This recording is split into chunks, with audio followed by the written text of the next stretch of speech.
নমস্কার, টিয়ার ব্লগে আপনাদের সবাইকে স্বাগত জানাই। আজ আমার বোন, ভাইয়ের মেয়েরা, বোন নাচটা বলে তুলাচ্ছে, সেই সাথে নাচছে, সবাই মিলে আনন্দ করছিলাম। তো জাস্ট সেই মুহূর্তগুলো, কিছু কিছু মুহূর্ত আপনাদের সামনে তুলে ধরলাম। পুচকিগুলো দেখুন, ওর পিসি নাচ শেখাবে বলে দুজন একই টাইপের জামা পরে এসেছে। চেষ্টা করছি পিসি যেভাবে নাচছে সেভাবে নাচার।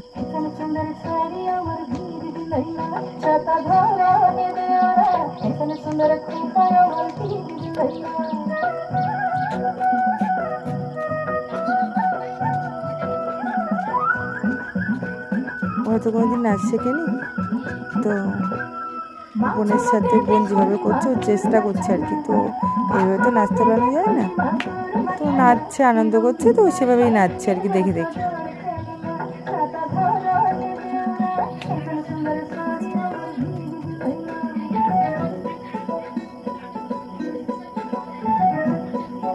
ভালো লাগছিল পুচকিগুলোর নাচ দেখে দেখে।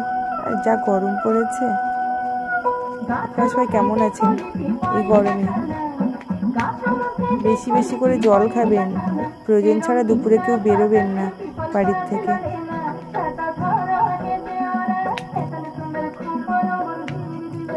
ভীষণ একটা ভালো মুহূর্ত, তাই আপনাদের সামনে তুলে ধরলাম।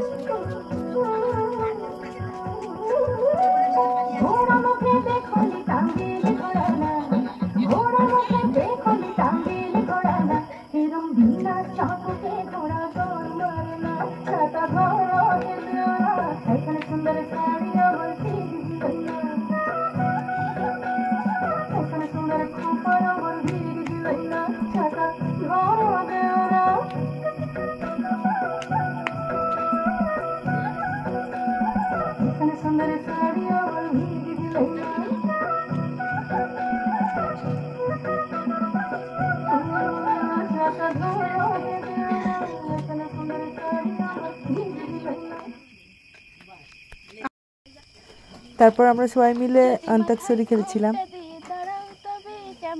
আমি, আমার ছোট মামিমা, আমার বোন, তারপর সোনালি, সবাই মিলে দন্তনা দিয়ে সোনালি স্টার্ট। রাতের বেলা চারিদিকে অন্ধকার, তবু গানের লড়াই চলছে। শুন না, আচ্ছা আচ্ছা আচ্ছা, ওকে। এবার মামি দন্তনা দিয়ে দে। যেটা দানা কলা, সেই দানা কলা পেকে গেছে, তাই খাচ্ছে আর ওই চলছে। ও মা, ওটা কি গান আবার? ওটা আবার কি গান ছিল? আর একজন তো জনগণও শুরু করে দিয়েছিল।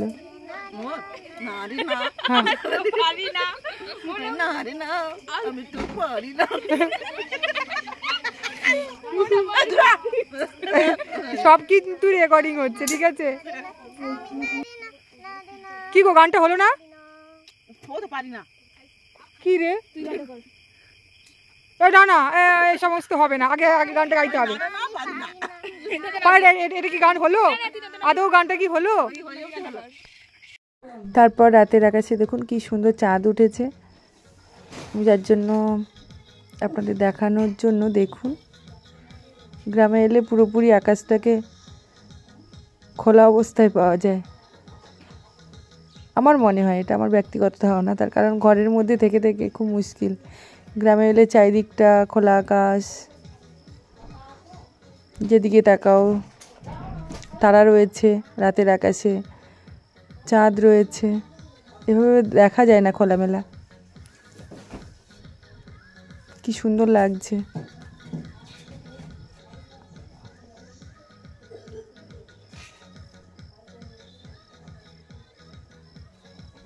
দূরে ওই গ্রামে সব বাড়িগুলোতে আলো জ্বলছে, তো সেই আলোগুলোর জন্য এই যে জিউলি গাছটা দেখছেন, এটা আমার একদম ছোট্টবেলায় জিউলি গাছটায় উঠে বসে থাকতাম আমি। সেই জিউলি গাছটা রাতের অন্ধকারে, আপনারা ঠিকঠাক বুঝতে পারছেন কিনা জানি না, তো ওই জিউলি গাছটা ওখানে রয়েছে। দাঁড়ান আপনাদের একটু কাছ থেকে দেখাই। এতক্ষণ দেখার জন্য ধন্যবাদ সবাই।